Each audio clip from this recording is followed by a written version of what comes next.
Mobile पर scroll करते हुए एक तस्वीर पर अचानक नजर ठिठक गई। अरे ये तो बिंदिया है, क्या बात है। बिंदिया आज हवाई जहाज में सफर कर रही है।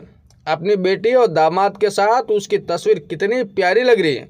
उसके चेहरे की आभा आकर्षित कर रही है। ठीक ही कहते हैं, सब दिन एक जैसा नहीं रहता। बिंदिया जब दुल्हन बनकर आई थी तो पूरे गांव में शोर मच गया था। इतनी सुंदर दुल्हन गांव में पहले नहीं आई थी। गांव की औरतें बार बार दुल्हन देखने आती। बिंदिया की सास गर्व से अकड़कर दरवाजे पर बैठती रहती। औरतों से कहती, दुल्हन है कि तमाशा है, बार बार क्यों देखना है। औरतों के मुंह से दुल्हन की सुंदरता की बातें सुनकर चौपाल पर मर्दों के बीच खुसर फुसर बढ़ गई थी। इन बातों से अनभिज्ञ बिंदिया नहीं दुल्हन होने के आनंद में मगन थी। अभावग्रस्त परिवार में पली बड़ी बिंदिया को तो नई जिंदगी मिल गई थी। रोज पहनने के लिए नई नई साड़ियाँ, साज श्रृंगार उसे बड़े मन भाता था। सुंदर तो वो थी, दुल्हन का श्रृंगार उसकी सुंदरता पर चार चांद लगा देता था। इस खूबसूरत दुनिया में वो इतनी मगन थी कि उसे ये एहसास भी नहीं था कि उसका ये श्रृंगार किसके लिए है।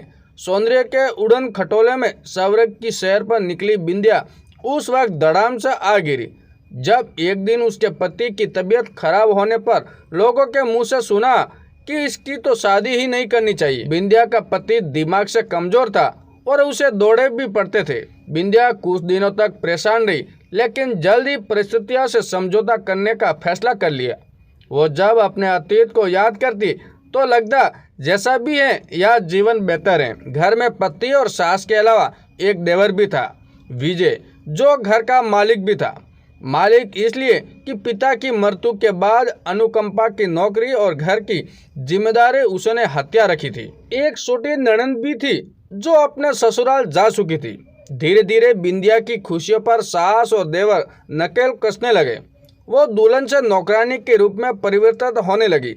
उसके खाने पीने पर भी रोक टोक किया जाने लगा। सास और देवर के लिए बढ़िया खाना बनता और बिंदिया और उसके पति के लिए रूखा सूखा। छोटी सी गलती होने पर भी पिटाई होने लगी।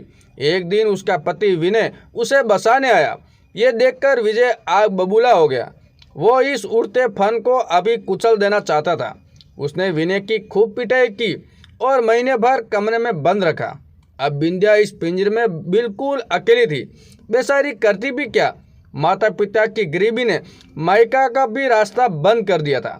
वो अपनी किस्मत पर रोती रहती, भगवान ने मुझे बेटी के रूप में गरीब बाप के घर क्यों पैदा किया। आज वे सक्षम होते तो मैं इस जेल में बंधन ना होती। कभी कभार ननद आती तो बिंदिया खूब आवाभगत करती, लेकिन कमजोर डाल पर कौन लटकता है भला। वो भी अपनी माँ का ही पक्ष लेती। आखिर बिंदिया ने हाथ पाँव मारना बंद कर दिया और नियति की परवाह में बहने लगी। वो एक बेटी और एक बेटे की माँ बनी। अपने साथ साथ अपने बच्चों के दुर्भाग्य पर रोती रहती। इधर देवर विजय का भी परिवार बसा, लेकिन वो अब अपने भतीजे के फन कुचलने की साजिश करने लगा। बचपन से ही उसे डरा कर रखता था। किशोरावस्था आते आते वो अपने सासा से भिड़ने लगा। एक दिन वो भी लड़ झगड़ कर घर छोड़कर चला गया। विजय की साजिश सफल हुई और बिंदिया के जीवन में सुख की कली खिलने से पहले ही मुरझा गई। अब वो एक बेटी रह गई, सो वो अब दिन रात बेटी की चिंता में घुलती रहती। सोचती, एक तो मेरी किस्मत फूटी थी और इस घर की फूटी किस्मत में भगवान ने बेटी देकर कहीं न छोड़ा। बेटी की उम्र के साथ उसकी चिंता भी बढ़ती जा रही थी। भगवान से रोज विनती करती, हे भगवान, मेरे जैसी किस्मत मेरी बेटी को न दो। सुबह तो रोज होती, पर बिंदिया का जीवन निरंतर अंधेरे की ओर बढ़ता जा रहा था। लेकिन सुबह होने से कौन रोक सकता है। बिंदिया की बेटी रागिनी अब एक यौवन से भरपूर सौंदर्य की प्रतिमूर्ति बन चुकी थी। एक दिन पड़ोस के घर में शादी में आए मेहमानों में से एक महिला ने आकर बिंदिया की बेटी का हाथ मांगा, वो भी बिना दहेज के।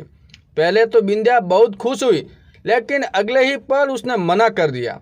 सभी सौंक गए। सास ने भी समझाया, पागल हो गई हो क्या, इतना अच्छा रिश्ता क्यों ठुकरा रही है। बाप तो किसी लायक है नहीं, तू क्या जिंदगी भर बेटी को सिर पर रखेगी। नहीं, बेटी की शादी तो जरूर करूंगी, पर किसी की दया पर नहीं। पहले मैं लड़के से मिलूंगी, तभी शादी की बात होगी। तभी लड़का अपनी माँ के साथ अंदर आकर बोला, मुझ पर भरोसा कीजिए आंटी जी, मैं आपकी बेटी को बहुत प्यार से रखूंगा। कहकर उसने बिंदिया के पाँव छू लिए। बिंदिया उसे एकटक देखती रह गई। देखते देखते रागिनी दुल्हन बन ससुराल चली गई। बिंदिया की सास भी कुछ दिनों से बिस्तर पर पड़ी थी। बिंदिया ने खूब सेवा की। एक दिन वो बिंदिया को अपनी सेवा से मुक्त कर भगवान के पास चली गई। अब विनय और बिंदिया अपने ही घर में बंधुआ मजदूर की तरह काम करते और रूखा सूखा खाकर दिन काटने लगे। पिछले वर्ष गांव जाना हुआ तो सहयोग से वो अपने छत पर नजर आई। बहुत दिनों बाद देखा था, इसलिए पहचानना मुश्किल हो रहा था। वो रूप सौंदर्य जिसके कभी सरसा हुआ करते थे, कहीं खो गया था। वो एक हड्डी का डासा मात्र रह गई थी। रूखे से बाल, कांतिहीन एवं भाव शून्य चेहरा उसकी सौंदर्य कथा को ठुठला रहे थे। वो छत पर बैठी मटमैले साड़ी को दांत में दबाकर अपना आधा चेहरा छिपाए गोबर के उपले बना रही थी। वही उसका पति सीढ़ियों से टोकरी में गोबर लेकर चढ़ रहा था। मैंने दूर से ही उसे देखा और मन ही मन उसके लिए बेहतर जिंदगी की कामना करने लगी। हाल ही में खबर मिली थी कि उसका बेटा लौट आया है, बड़ी कंपनी में नौकरी करता है। अपने माता पिता को अपने साथ पुणे ले गया। जानकर बहुत अच्छा लगा, लेकिन जब आज हवाई जहाज में सफर करते हुए उसकी तस्वीर देखी तो सचमुच मन को सुकून मिला। अन्य तस्वीरों में उसका पूरा परिवार था, पति, बेटा, बहू, बेटी, दामाद और 2 छोटे छोटे नाती पोते भी।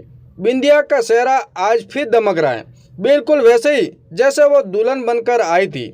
ये चमक थी सुख के सूरज की, जो बड़ी तपस्या के बाद उसे मिला था, और होठों पर सुकून भरी मुस्कुराहट उसके सौंदर्य में 4 चांद लगा रही थी।